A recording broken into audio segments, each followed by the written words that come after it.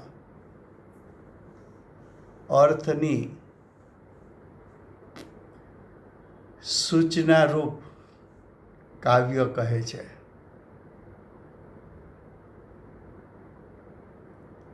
ગાથા 128, 129. એમાં આચાર્ય ભગવાન શું કથન કરવાના છે, શું સિદ્ધ કરવાના છે,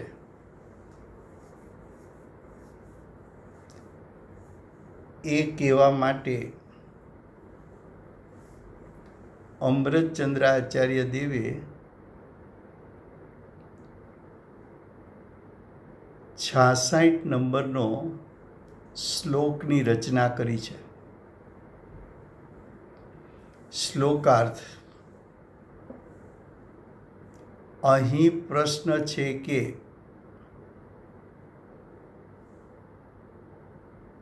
અહીંયા શિષ્ય કેવો લીધો છે?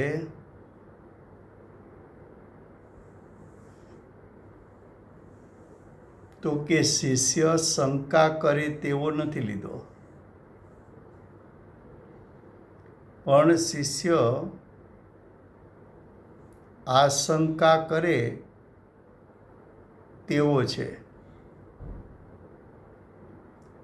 શંકા અને આશંકામાં અંતર શું છે, તફાવત શું છે?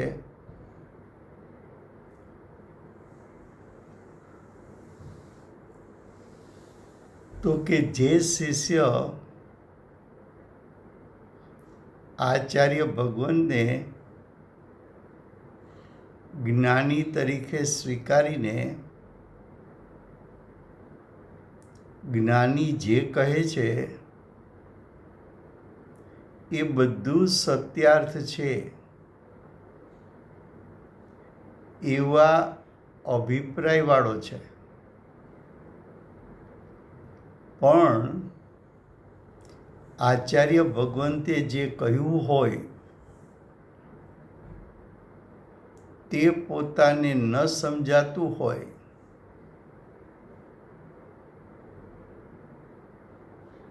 અને પ્રશ્ન કરે તો એ પ્રશ્નને આશંકા કહેવાય.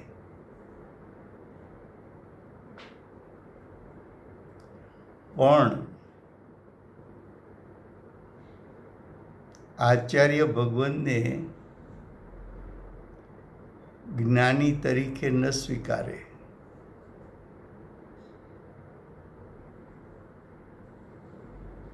અને પ્રશ્ન ઉત્પન્ન કરે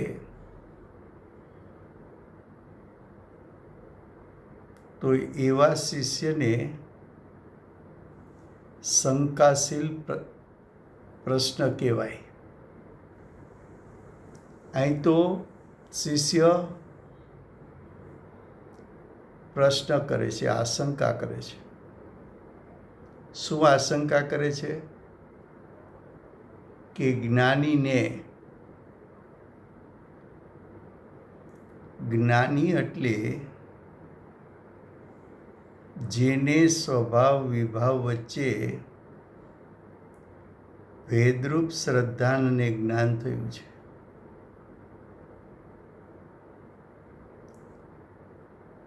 જે જ્ઞાનીને સ્વદ્રવ્ય પરદ્રવ્ય વચ્ચે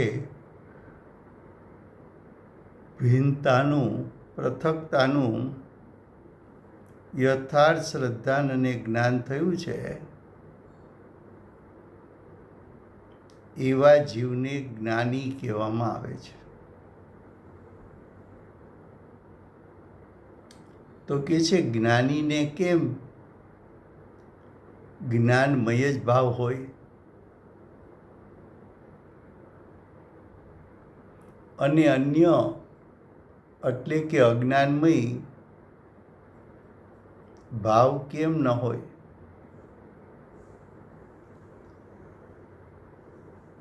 એવો શિષ્યએ એક પ્રશ્ન કર્યો. પછી શિષ્ય બીજો પ્રશ્ન કરે છે.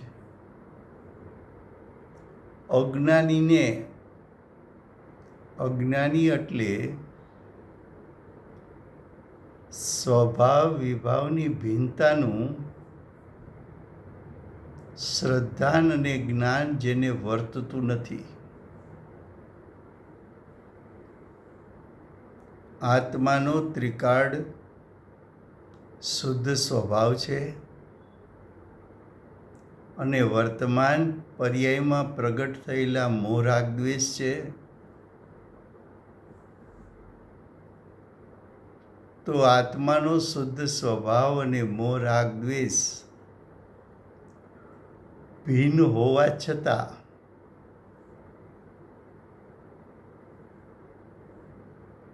અજ્ઞાની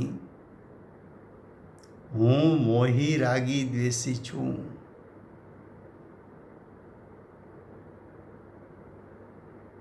એવું શ્રદ્ધાન કરે અને એવું જ્ઞાન કરે તો તે જીવ અજ્ઞાની છે. અથવા સ્વદ્રવ્ય અને પરદ્રવ્ય ભિન્ન હોવા છતાં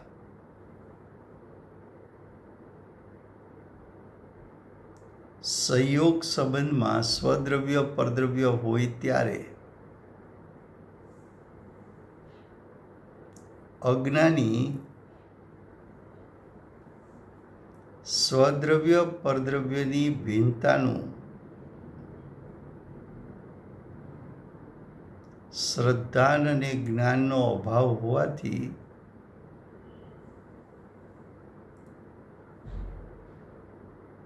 એને અજ્ઞાની કહેવામાં આવે છે. જેમ કે અજ્ઞાની તિર્યંચમાં જન્મે તો હું તિર્યંચ છું.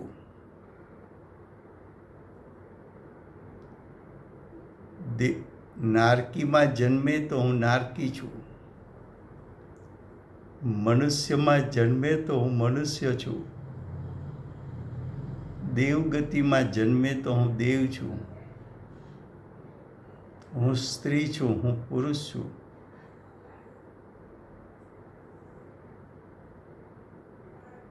તો કે ચાર ગતિમાં જીવને સંયોગ રૂપે શરીર મળ્યું છે. એ શરીર જીવથી તો ભિન્ન છે, છતાં જીવ શરીરના સંયોગથી ઉત્પન્ન થયેલી ચાર ગતિરૂપ પર્યાય એમાં હું પણ સ્થાપિત કરું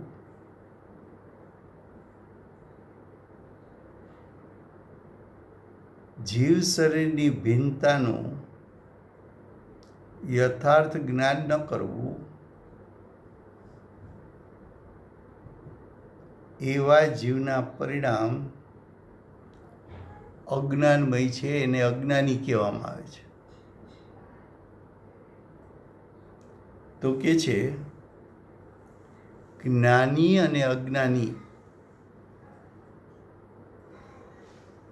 પેલા જ્ઞાની માટે વાત કરી, હવે અજ્ઞાની માટે વાત કરે છે કે અજ્ઞાનીને કેમ સર્વભાવ અજ્ઞાનમય જ હોય અને અન્ય એટલે અજ્ઞાનમય ભાવથી અન્ય એટલે જ્ઞાનમય ભાવ કેમ ન હોય? તો શિષ્યએ પ્રશ્ન કર્યો છે કે જ્ઞાનીના બધા ભાવ જ્ઞાનમય જ, પણ અજ્ઞાનમય કેમ નહીં? અને અજ્ઞાનીના બધા ભાવ અજ્ઞાનમય જ, પણ જ્ઞાનમય કેમ નહીં?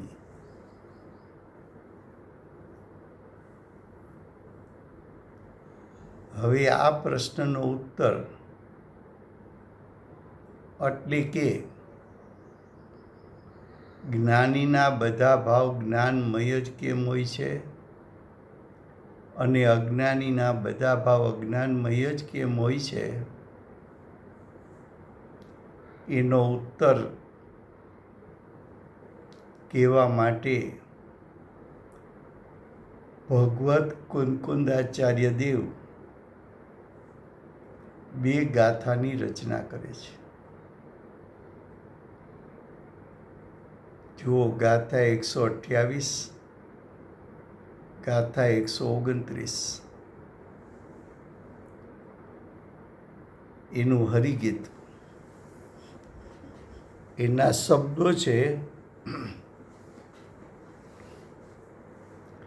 વળી જ્ઞાનમય કો ભાવમાંથી જ્ઞાન ભાવ જ ઉપજે, તે કારણે જ્ઞાની તણા સ્વભાવ જ્ઞાનમયી ખરે. અજ્ઞાનમય કો ભાવથી અજ્ઞાન ભાવ જ ઉપજે, તે કારણે અજ્ઞાનીના અજ્ઞાનમય ભાવો બને. गाथार्थ. क्योंकि ज्ञानमय भाव में से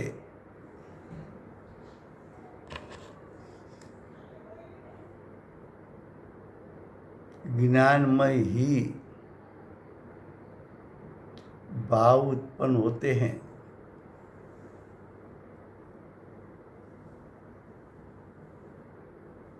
इसलिए ज्ञानी का सर्व भावों वास्तव में ज्ञानमय ज होते हैं.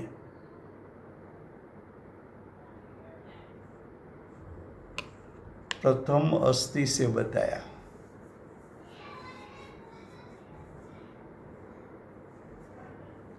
कि ज्ञानी को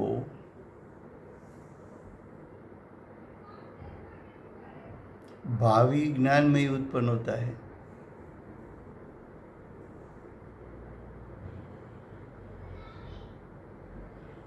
ज्ञानी यानी ज्ञानमय भाव किसको होता है?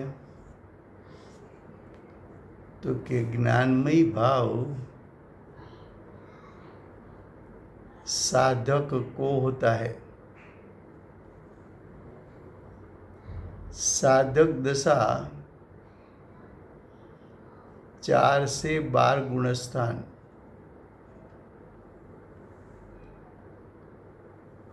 और अरियन सिद्ध को तो क्षायी ज्ञान प्रकट हो गया. सिद्ध परमात्मा को क्षायी ज्ञान प्रकट हो गया तो उसके भाव तो सादी अनंत काल क्षायी भाव स्वरूपी रहेगा. लेकिन साधक चतुर्थ गुणस्थानवर्ती साधक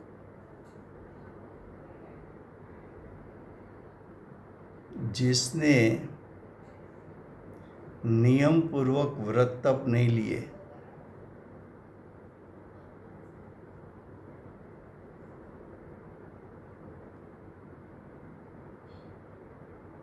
ऐसा सम्यक दृष्टि।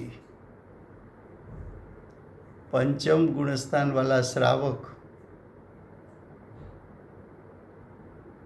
उसको कुटुंब भी हो सकता है, व्यापार भी हो सकता है, और सविकल्प दशा में नियम पूर्वक के आंशिक व्रत रूप शुभ भाव भी होता है। देहादि की क्रिया भी दिखने में आती है।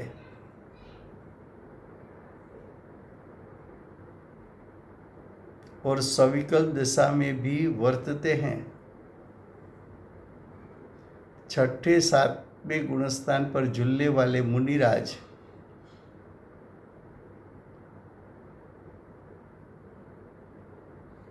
नग्न दशा, वन जंगल में रहना,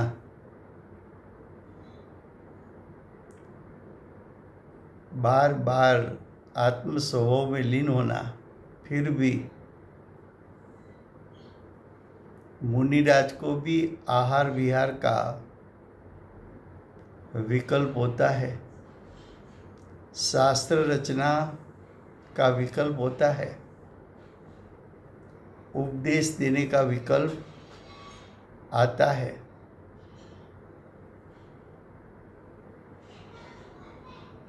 पांच महाव्रत, 5 समिति, 3 गुप्ती, सच्चे देव शास्त्र गुरु की आराधन करने का शुभ भाव भी आता है। फिर भी चतुर्थ गुणस्थान वाला, पंचम गुणस्थान वाला के छठे सातवें गुणस्थान पर झूलने वाला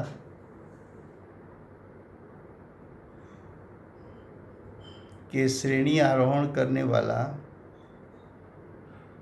सभी साधकों को उत्पन्न होता हुआ भाव ज्ञानमयी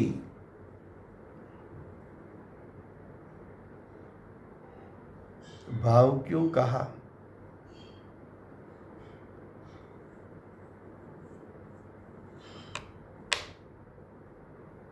उसको अन्य भाव नहीं होता, यानी अज्ञान में भाव नहीं होता। ऐसा क्यों कहा?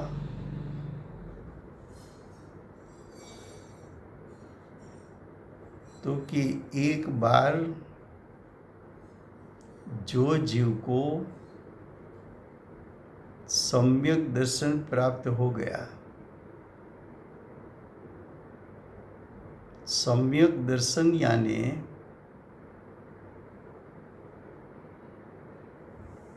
जिसकी दृष्टि उत्पन्न होकर ज्ञायक स्वभाव में हूँपना किया,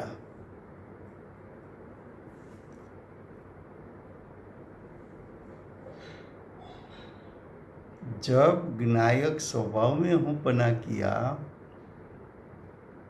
तब ज्ञानी को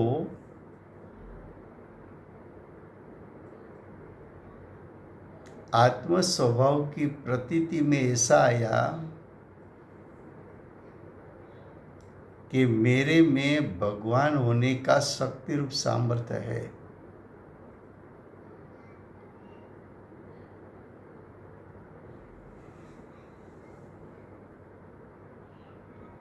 अब ज्ञानी को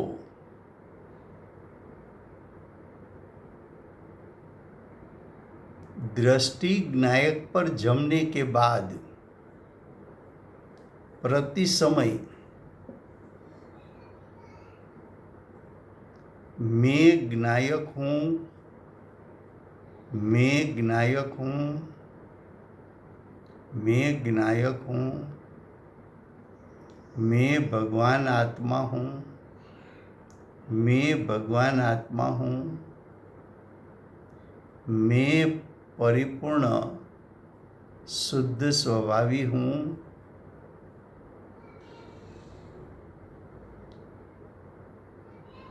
तो शुद्धात्मा का स्वरूप कैसा है, उसमें एक बार हूँपना हो गया, उसकी दृष्टि चाहे वो निर्विकल्प बने कि सविकल्प बने, फिर भी दृष्टि में ज्ञायक हूँ वहाँ से छूटती नहीं है। इसलिए ज्ञानी के सब परिणाम ज्ञानमय उत्पन्न होते हैं। ज्ञायक पर से दृष्टि हटती नहीं है, उसका अर्थ क्या?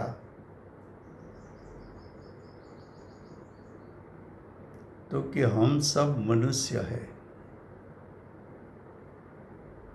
हमारी दृष्टि कहाँ है?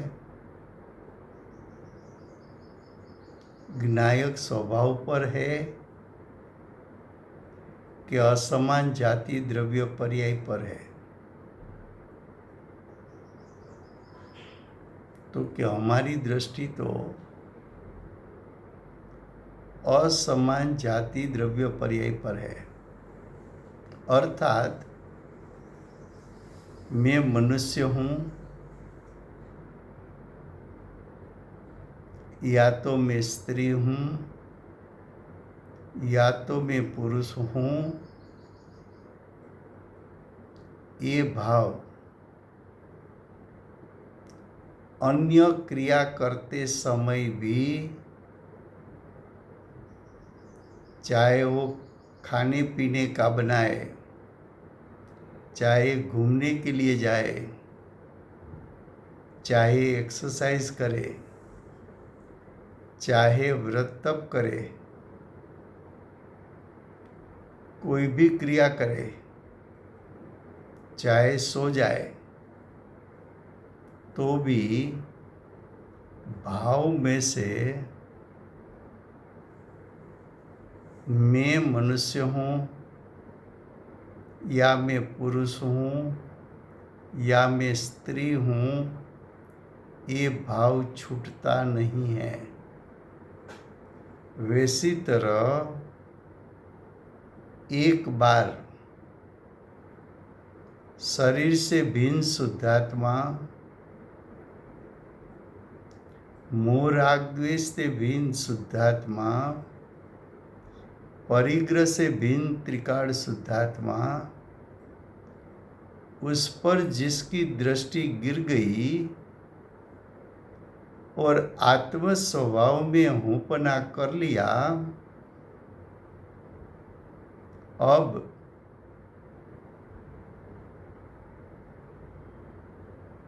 चारित्र दोष के कारण राग उत्पन्न होवे, चाहे व्रत तप का राग उत्पन्न होवे, चाहे उपदेश देने का भाव उत्पन्न होवे, चाहे शास्त्र रचना का भाव उत्पन्न होवे, ये सब भाव राग भाव है, चारित्र मोह है। ऐसा राग भाव, उससे मेरा आत्म स्वभाव भिन्न है, ऐसा सातत्य रूप सतत मैं ज्ञायक हूँ, ज्ञायक हूँ, ज्ञायक हूँ, ज्ञायक हूँ, ये भाव ज्ञानी को छूटता नहीं है। इसलिए ज्ञानी का सब भाव ज्ञानमय है। चाहे ज्ञानी मनुष्य हो, मनुष्य के देह का संयोग हो, लेकिन जिस ज्ञानी को शरीर से आत्मा का गोला भिन्न हो गया, जीव और शरीर के पृथकत्व का श्रद्धान हो गया तब शरीर पर से दृष्टि हटकर आत्म स्वभाव पर दृष्टि गिर गई तो शरीर आयु कर्म जितना है तब तक शरीर साथ में रहता होता हुआ भी, संयोग में होता हुआ भी उसकी दृष्टि शरीर पर नहीं है। मैं ज्ञायक हूँ, वहाँ से दृष्टि हटती नहीं, इसलिए ज्ञानी का सब परिणाम ज्ञानमय होता है।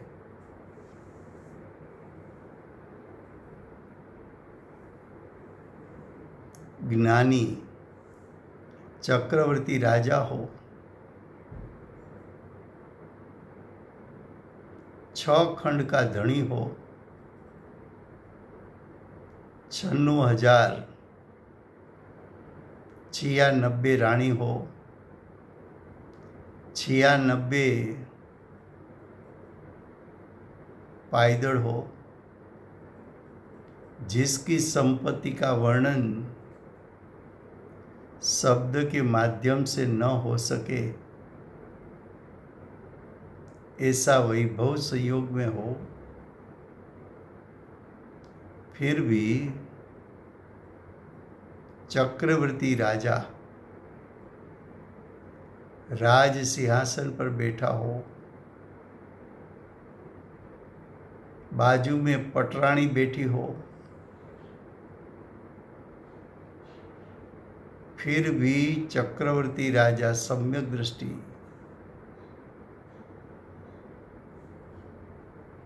उसकी दृष्टि एक बार ज्ञायक पर गिर चुकी है, तब से ज्ञायक हूँ, मैं त्रिकाल शुद्धात्मा हूँ, मैं अर्यन सिद्ध समान हूँ, ये भाव सविकल दशा में भी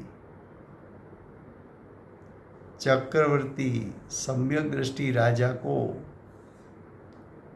ये भाव से वो च्युत होते नहीं। ये चक्रवर्ती राजा का देह मेरे आत्मा से भिन्न है, ये पटरानी भी मेरे से भिन्न है, ये चक्रवर्ती का राजपाट उसकी संपत्ति, ये सब मुझसे भिन्न हैं। मैं तो सिर्फ त्रिकाल शुद्धात्मा हूँ। ये भाव चक्रवर्ती राजा को छूटता नहीं, इसलिए ज्ञानी के सब परिणाम ज्ञानमय है। समझ में आता है? 3 बात बताई। त्रिकाल शुद्धात्मा भाव कर्म से भिन्न,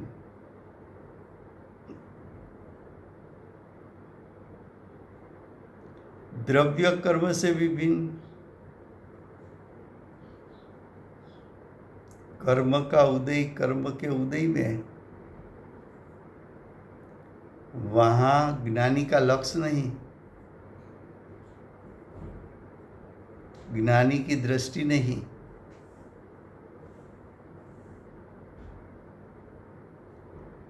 शरीर बद्ध नो कर्म, संयोग राजपाट अबद्ध नो कर्म।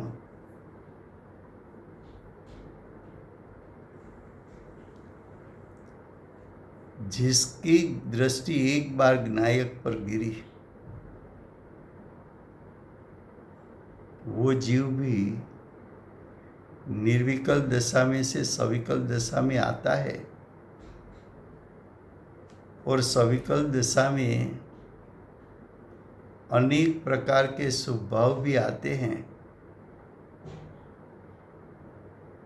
चक्रवर्ती राजा हो, जिन मंदिर जिनालय की रचना करे, प्रतिष्ठा आदि कराए, शास्त्र आदि छपाए, सम्यक दर्शन का उपदेश दे, राजपाट भी चलाए,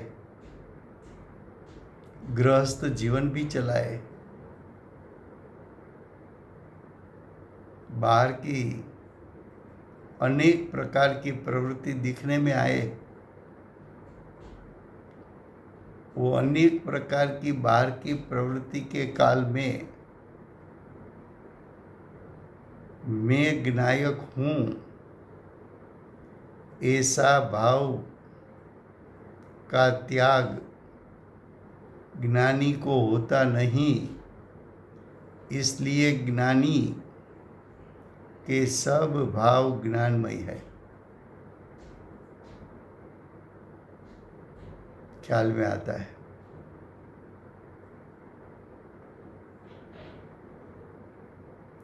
फिर से गुजराती में गाथार्थ। कारण के જ્ઞાનમય ભાવમાંથી જ્ઞાનમય જ ભાવ ઉત્પન્ન થાય છે।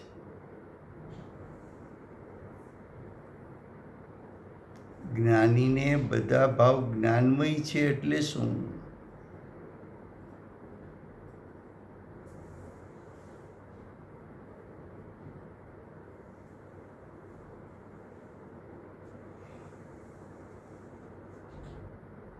તો કે જ્ઞાની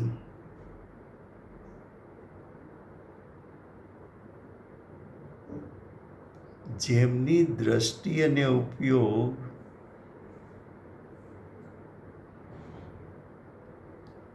જ્ઞાયકનું ગ્રહણ કર્યું ત્યારથી એની દ્રષ્ટિ અને ઉપયોગ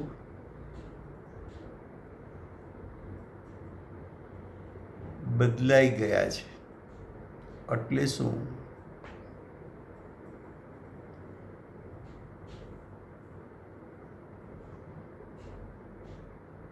તો કે જ્ઞાનીની દ્રષ્ટિ એકવાર જ્ઞાયકને ગ્રહણ કર્યા પછી જ્ઞાનીની દ્રષ્ટિ જ્ઞાયક ઉપરથી છૂટતી નથી।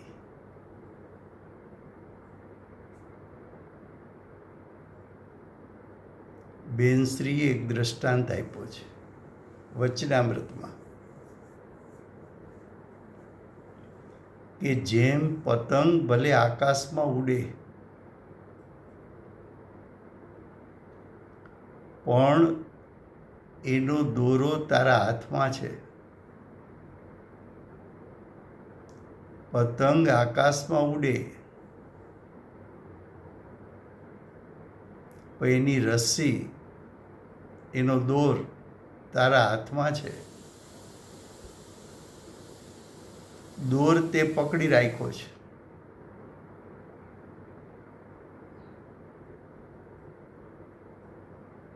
એમ ઉપયોગ તારો બહારમાં જાય એટલે જ્ઞાનીનો ઉપયોગ બહારમાં જાય પણ દ્રષ્ટિ સ્વભાવ પરથી ખસતી નથી। દોર પોતાના હાથમાં છે। દ્રષ્ટિ ખસતી નથી એટલે શું?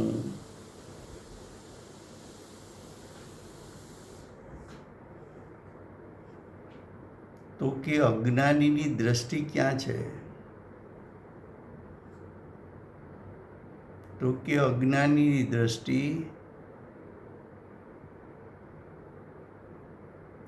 અસમાન જાતિ દ્રવ્ય પર્યાય ઉપર છે।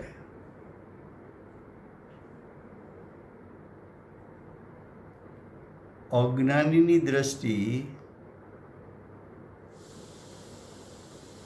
હું તિર્યન છું, હું નારકી છું, હું હું મનુષ્ય છું, હું દેવ છું, હું સ્ત્રી છું, હું પુરુષ છું, હું ઇન્દ્ર છું, હું ઇન્દ્રાણી છું, ત્યાંથી દ્રષ્ટિ ખસતી નથી. અજ્ઞાનીની દ્રષ્ટિ ખસતી નથી એટલે શું? તો કે અજ્ઞાની બહારમાં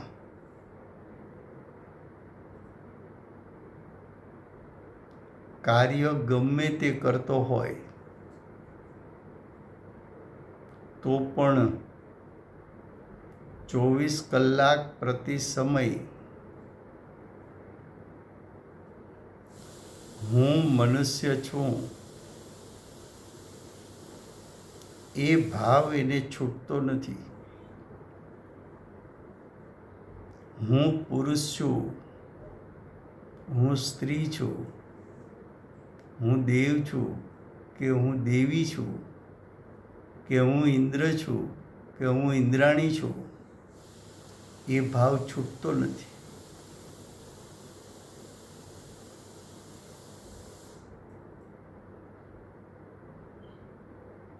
આ તો અનુભવ ગમ્ય છે અજ્ઞાનીને. જેમ અજ્ઞાનીને અસમાન જાતિ દ્રવ્ય પર્યાય પરથી દ્રષ્ટિ છૂટતી નથી, તેમ જે જ્ઞાની થયો,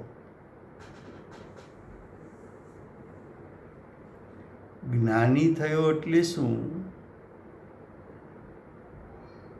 તો કે અસમાન જાતિ દ્રવ્ય પર્યાય પરથી દ્રષ્ટિ હટીને હું જ્ઞાયક છું ત્યાં દ્રષ્ટિ પડી.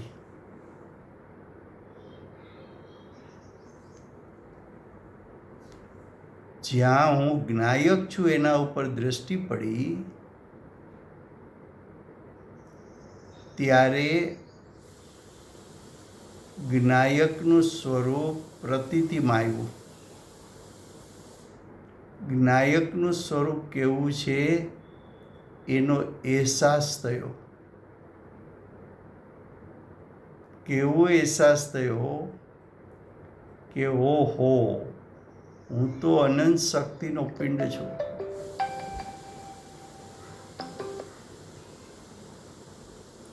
હું તો અનંત શક્તિનો પિંડ છું.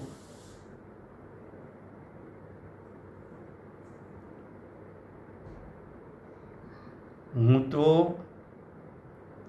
જ્ઞાયક સ્વભાવી છું. હું તો જ્ઞાન આનંદ સ્વરૂપ છું.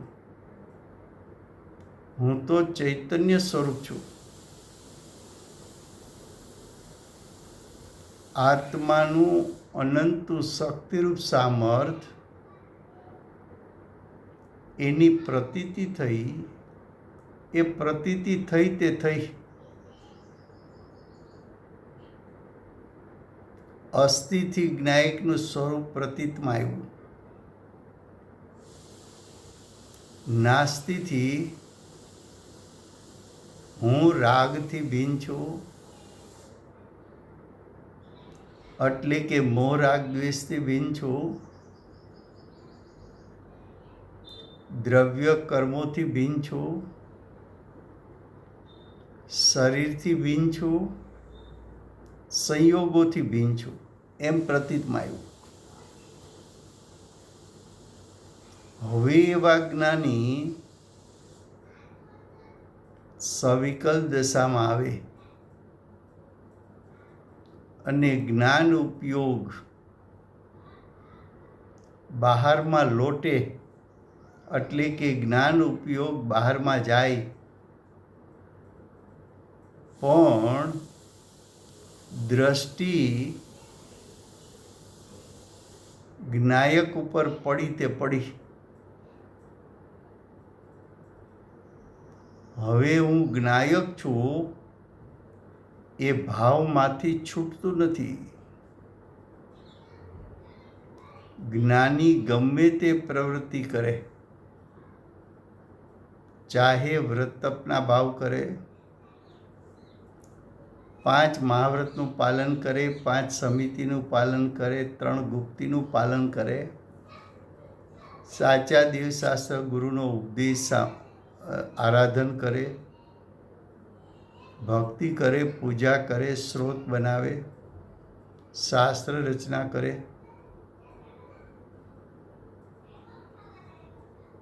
ગમે તેવા શુભ ભાવ કરે, પણ હું જ્ઞાયક છું, હું અનંત શક્તિનો પિંડ છું,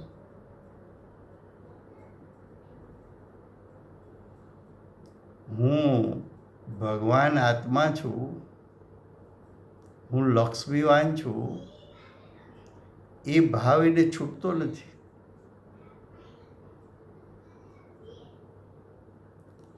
માટે જ્ઞાનીના બધા પરિણામ જ્ઞાનમય છે.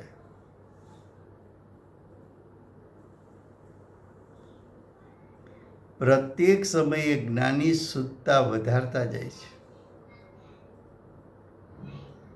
પ્રત્યેક સમયે અશુદ્ધતાના અંશ નાશ પામતા જાય છે.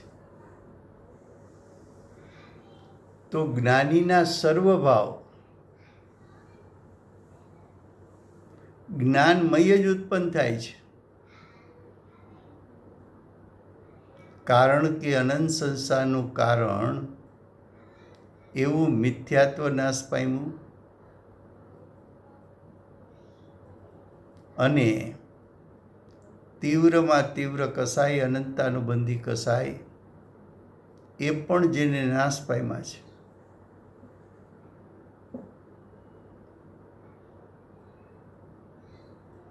જ્ઞાનીને સવિકલ દશામાં શુભરાગ આવે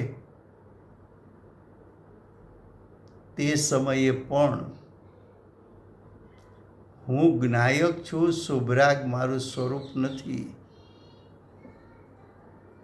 એવું સવિકલ નિર્વિકલ્પ દશામાં ભેદજ્ઞાન થયા કરે છે.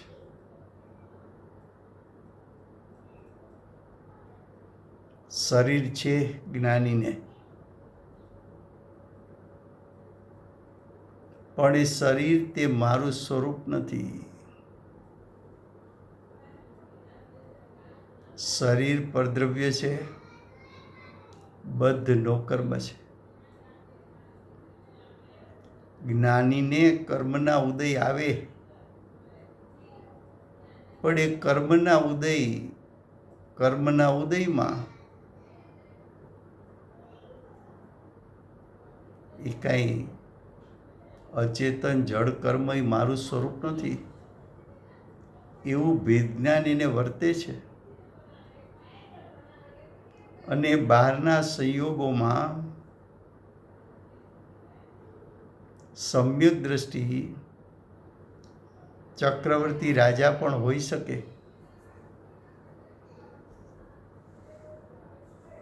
ચક્રવર્તી પદ શુભભાવનું ફળ, 6 ખંડનો ધણી, 6 ખંડના સર્વ રાજાઓ જેના પગમાં નમન કરે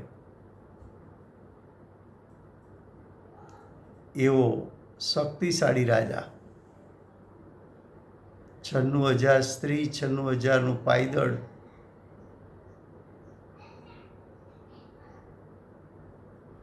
સંપત્તિ ગણી ન ગણાય શબ્દ દ્વારા,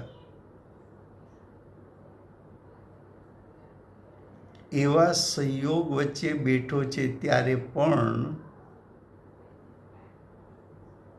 ચક્રવર્તી રાજા સમ્યક દ્રષ્ટિને જ્ઞાયક ઉપરથી દ્રષ્ટિ હટતી નથી. માટે એના બધા પરિણામ જ્ઞાનમય જ હોય છે. એટલે સમય થયો છે. Thank you very much Rajubhai. બધાને જય જિનેન્દ્ર. વર્તમાન 24ના આખરી તીર્થંકર બાલ બ્રહ્મચારી મહાવીર ભગવાનનો જય હો. કડીકાળ સર્વજ્ઞ કેવળ જ્ઞાની તળેટીમાં બેઠેલા મા સમર્થ આચાર્ય ભગવત શ્રી કુંકુંદાચાર્ય દેવનો જય હો. વર્તમાન કાળે જ્ઞાનીનું સ્વરૂપ સમજાવનાર તીર્થના નાયક, તીર્થના સ્થાપક, તીર્થના પ્રવર્તક પરમ કૃપાળુ શ્રી સદગુરુ દેવનો જય હો. પૂજ્ય ગુરુદેવના તીર્થંકરપણાનો મહિમા બતાવનાર સ્વાનુભવયુક્ત જાતિસ્મરણ જ્ઞાનયુક્ત પ્રસમમૂર્તિ ભગવતી માતનો જય હો.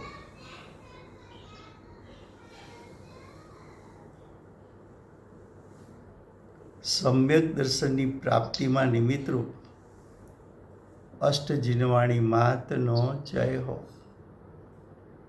પૂજ્ય ગુરુદેવ માતાજીની સાધના ભૂમિ સુવર્ણપુરી ધામનો જય હો.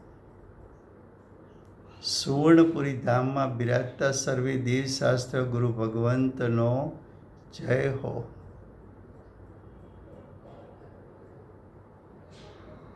વર્તમાન ગુરુ અને ભવિષ્યના તીર્થંકર શ્રી સૂર્યકીર્તિ ભગવાનનો જય હો. શ્રી સૂર્યકીર્તિ ભગવાનના સમવસરણના મુખ્ય ગણધર દેવેન્દ્ર કીર્તિનાથ ભગવાનનો જય હો. પરમ દિગંબર જૈન ધર્મનો જય હો. Thank you Rajubhai.